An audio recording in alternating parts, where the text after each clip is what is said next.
Big news out of Florida this morning. A live look at Fort Lauderdale for you. In Florida, Democrats flipped seats in two special elections there.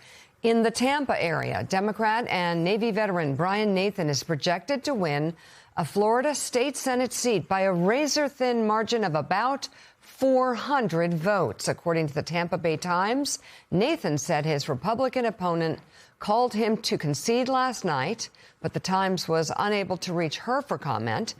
A Republican won that district by almost 10 points back in 2022. And the Florida House district that include President Trump's Mar-a-Lago home will soon be represented by a Democrat. Emily Gregory flipped the state's 87th House district, defeating her Trump-endorsed Republican opponent by just over 2 points. The district had been reliably red, with Republicans winning the seat back in 2024 by 19 points. And Emily Gregory joins us now. First of all, congratulations. Pretty amazing.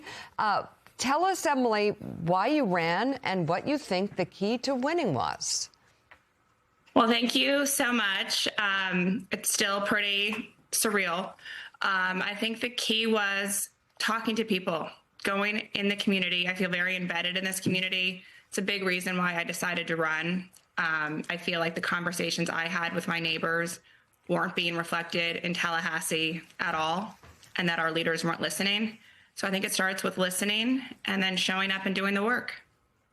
Emily, good morning and congratulations. There's been a lot of talk this morning about you getting elected in the very district where Donald Trump lives, that he endorsed and voted for your opponent. And yet, as I'm looking back at your campaign, I don't see you talking a lot about Donald Trump. And maybe there's a lesson in that for Democrats as they begin to run in the midterms this year. Your focus more, as you said, was on affordability. Can you talk a little bit more about your strategy and how you handled Donald Trump and Republicans in Washington?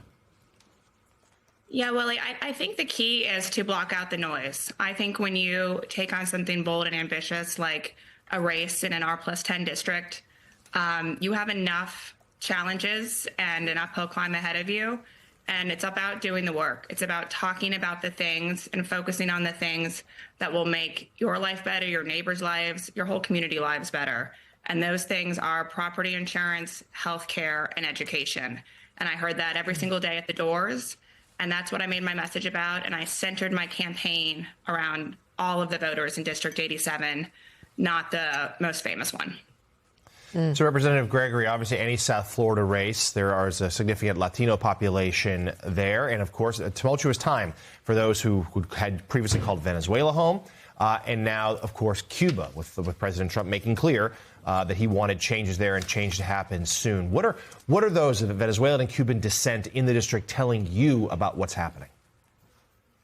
Well, I'll be honest, the district lines are really quite extreme in the the gerrymandering, if we want to be frank about it.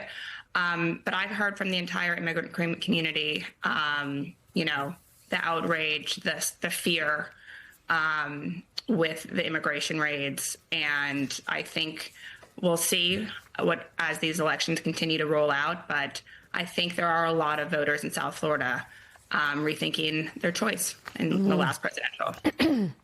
Newly elected state representative Emily Gregory, thank you very much for coming on the show this morning, and congratulations on last night's win. Amazing.